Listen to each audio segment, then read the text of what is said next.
World News in 5. Right now.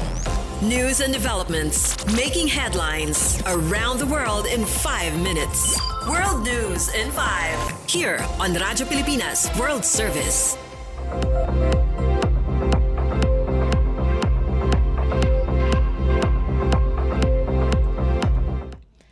Good day to all of our listeners here on Radyo Pilipinas World Service. This is World News in 5 and I'm your host, Steph Vicente. United States President Donald Trump said an alleged assassination attempt against him over the weekend briefly sparked a sense of national unity following the shooting at the White House Correspondents' Dinner. But within 2 days, the tone in Washington shifted, with political leaders trading blame over rising violence. In an interview, the BBC reports, President Trump said the incident brought the country together while also accusing Democrats of fueling political unrest. White House Press Secretary Caroline Leavitt echoed that claim, pointing to what she called systemic violence against the president. Critics note President Trump has made similar statements after past threats, while often downplaying violence against Democrats, including the attack on Nancy Pelosi's husband.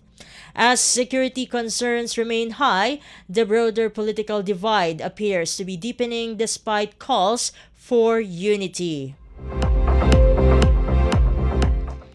In other news overseas, United States First Lady Melania Trump is criticizing late-night host Jimmy Kimmel over a controversial joke he made days before a shooting at the White House Correspondents' Dinner.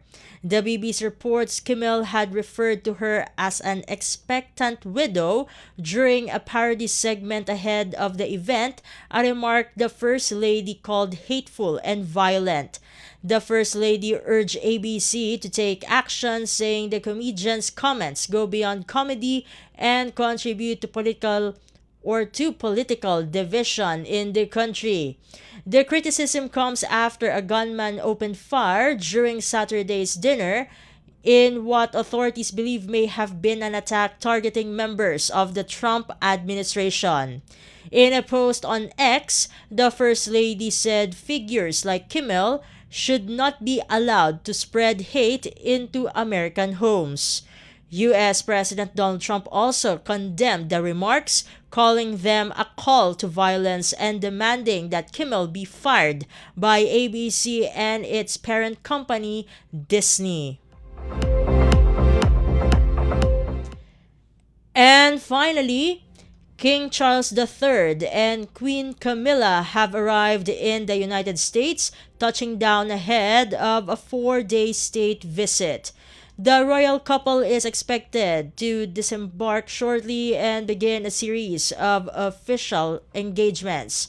According to BBC News, this marks the first British state visit to the US since Queen Elizabeth II's trip in 2007.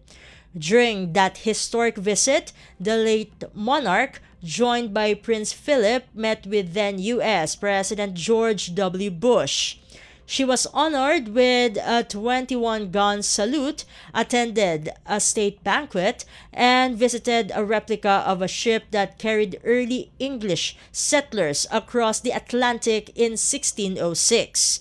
In her remarks at the banquet, Queen Elizabeth II highlighted the enduring relationship between the United Kingdom and the United States, commemorating 400 years since the first permanent English settlement. And that concludes today's edition of World News in 5. For Radyo Pilipinas World Service, this has been Steph Vicente. Good day and stay safe, everyone. World News in 5. Right now. News and developments making headlines around the world in 5 minutes. World News in 5. Here on Radyo Pilipinas World Service.